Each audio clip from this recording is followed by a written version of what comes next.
1975, 1979 और 1983 पहले 3 mains world cup England में हुए, पर इस मोनोपोली को तोड़ने वाला कोई और नहीं, इंडिया था। और हमारे इस सपने को रियलिटी बनाने में हमारा साथ देने वाला कोई और नहीं बल्कि हमारा आर्च राइवल और नेबर पाकिस्तान था। ये स्टोरी है 1987 के धमाकेदार वर्ल्ड कप। इस स्टोरी में इमोशंस है, ड्रामा है, पॉलिटिक्स है और बहुत सारा थ्रिल भी। आखिर इंडिया और पाकिस्तान साथ आए थे अपनी अपनी जनता को वर्ल्ड कप का तोहफा देने। कहानी शुरू होती है 1983 में। आई नो आप सोच रहे हो कि ये 1983 की इंडिया की वर्ल्ड कप विन के बारे में। इंडिया 1983 वर्ल्ड कप का फाइनल जीतकर चैंपियंस बना, बट मैं उस मैच की बात नहीं कर रहा बल्कि उस मैच के टिकट्स की और इनकी। ये है farmer BCCI president NKP Salve. 1983 world cup final की कहानी सुनाई जाती है। हुआ ये कि एनकेपी साल्वे को 1983 वर्ल्ड कप फाइनल के लिए लॉर्ड्स के कुछ पासेस या टिकट्स के लिए मना कर दिया गया। रिजेक्शन से तो वो डिसअपॉइंटेड थे ही, पर जिस लहजे से उनके साथ बिहेव किया गया था वो उनको बिल्कुल पसंद नहीं आया। इससे पहले तक इंग्लैंड और ऑस्ट्रेलिया क्रिकेटिंग वर्ल्ड के बिग बॉयज थे जिनका आईसीसी में काफी दबदबा था। In fact they even had a veto. Salve ने उसी इंसिडेंट से डिसाइड कर लिया था कि वर्ल्ड कप को तो इंडिया में ही लाना है। ये उनका तरीका था वेस्टर्न एडमिनिस्ट्रेटर्स के घमंड को तोड़ने का और पावर बैलेंस को शिफ्ट करने का। लेकिन सवाल था कि कैसे? इंडिया 1983 वर्ल्ड कप तो जीत गई थी, पर पूरा वर्ल्ड कप इंग्लैंड से बाहर लाना और वो भी इंडिया में sounds like a really difficult task. But NKP Salve was up for difficult challenge. Indian cricket team के फॉर्मर मैनेजर अमृत माथुर ने इस पूरे इंसिडेंट पर एक आर्टिकल लिखा है and it has some really fascinating details. India की वर्ल्ड कप जीत के बाद ही ये पूरा ऑपरेशन शुरू हुआ। 3 इंडियंस इस प्लान में लग गए। एनकेपी साल्वे खुद, बंगाल से जगमोहन दालमिया और पंजाब के आईएएस बिंद्रा। एक दूसरी रिपोर्ट के अकॉर्डिंग एनकेपी साल्वे ने फॉर्मल लंच पे पीसीबी चीफ एयर मार्शल नूर खान से अपनी ख्वाहिश जाहिर की इंडिया में वर्ल्ड कप लाने की, और तब उन्होंने कहा कि क्यों ना इंडिया और पाकिस्तान साथ में इसको होस्ट करें। ये बात तो पक्की थी कि आईसीसी के सामने जब एशियन नेशन साथ में आएंगे तभी उनकी बात का थोड़ा वजन बढ़ेगा। मिड 1983 में इंडिया,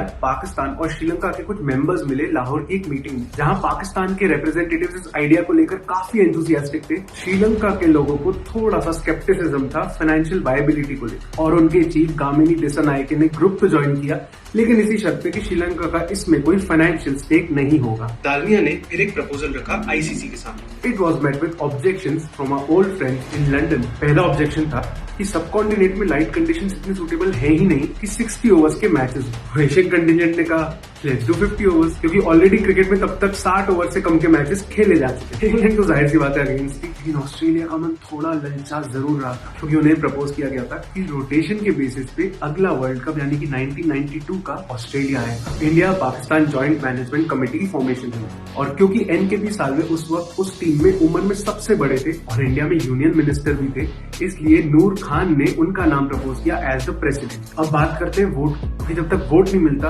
तब तक वर्ल्ड कप इंग्लैंड के बाहर तो नहीं जाने वाला था। तो टोटल वोट्स थे 37, 2 for each test playing nation, यानी कि 2 into 8 16, और साथ ही साथ 21 एसोसिएट नेशंस के वोट्स। एसोसिएट्स को अपनी तरफ करने के लिए उन्होंने उनके फाइनेंशियल रिवॉर्ड्स बढ़ा दिए। अगर इंग्लैंड के पास ही वर्ल्ड कप रहता तो उस सूरत में इन एसोसिएट्स को 3 से 4,000 पाउंड पर मेंबर मिलते, लेकिन मैनेजमेंट कमेटी ने उनको ऑफर किए 20,000 पाउंड, और जो फुल मेंबर्स थे उनको 75,000 पाउंड प्लस पार्टिसिपेशन के एक्सपेंसेस। जुलाई 1984 तब जाके ये प्रपोजल सामने रखा गया और इसको बहुत भारी मेजोरिटी मिली। लेकिन कहानी में एक ट्विस्ट था। जैसे कि उम्मीद थी, आईसीसी के टॉप ब्रास ने इस वर्डिक्ट को नहीं माना और उन्होंने एक रिकाउंट करवाया। पर ऐसे कैसे? यह आर्गुमेंट दिया गया कि ऑफिशियल्स ने पाकिस्तान के representative chief justice Naseem Hasan Shah का वोट देखा ही नहीं, क्योंकि शाह का कद छोटा था, और ये सुनकर वो तिलमिला गए। सेकंड राउंड ऑफ वोटिंग पे शाह खुद टेबल पे खड़े हो गए, जिससे कि इस बार उनका उठा हुआ हाथ कोई मिस ना कर दे, और फिर ये प्रपोजल एक्सेप्ट हो गया।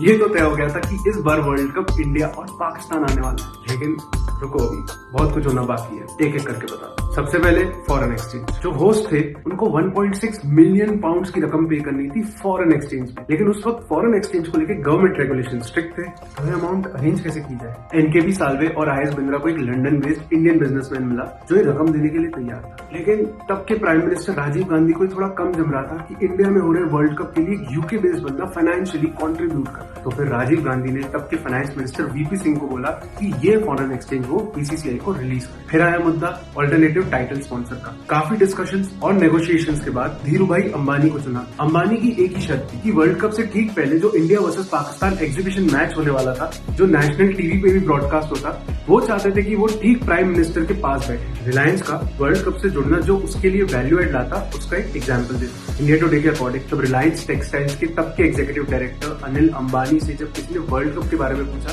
तो उन्होंने ऐसे बोला कि व्हाट्स दैट, और फिर उन्होंने स्ट्रेट फेस से बोला कि ओ वो तो Reliance cup. World cup title rights की कॉस्ट थी उस वक्त अराउंड 9 करोड़ रुपए। वर्ल्ड कप के सारे एडमिनिस्ट्रेटिव अरेंजमेंट्स होस्ट की जिम्मेदारी। और ऐसे में जब 1986 के एंड तक आते आते इंडिया और पाकिस्तान के बीच थोड़े टेंशन बढ़ने लगे, तब ऑस्ट्रेलिया और इंग्लैंड ने सिक्योरिटी कंसर्न्स का इशू उठा दिया। पाकिस्तान की कैपिटल इस्लामाबाद के पास मुरी नाम की जगह, वहां पे एक वर्ल्ड कप मीटिंग के दौरान आईएस बिंद्रा ने पाकिस्तान प्रेसिडेंट जिया उल हक से कहा कि आप इंडिया आ जाओ तो उससे ये डेडलॉक खत्म हो जाए। तो उन्होंने इसके जवाब में ये पूछा कि क्या इंडिया के प्राइम मिनिस्टर मुझे बुलाएंगे? आईएस बिंद्रा ने कहा कि इससे फर्क नहीं पड़ता, आप तो बस आ जाओ। जिया उल हक मान गए और फिर वर्ल्ड कप से 8 महीने पहले एक जयपुर टेस्ट मैच के दौरान वो इंडिया पहुंच गए और धीरे धीरे टेंशन कम होने लगा। अब बात करते हैं टीवी ब्रॉडकास्ट की। यहाँ इंडिया में दूरदर्शन ने वर्ल्ड कप ब्रॉडकास्ट करने के लिए पैसे की मांग की और जॉइंट मैनेजमेंट कमेटी ने रिफ्यूज कर दिया। एक बार फिर प्राइम मिनिस्टर राजीव गांधी को बीच में आना पड़ा मामला संभालने के लिए। फिर तय हुआ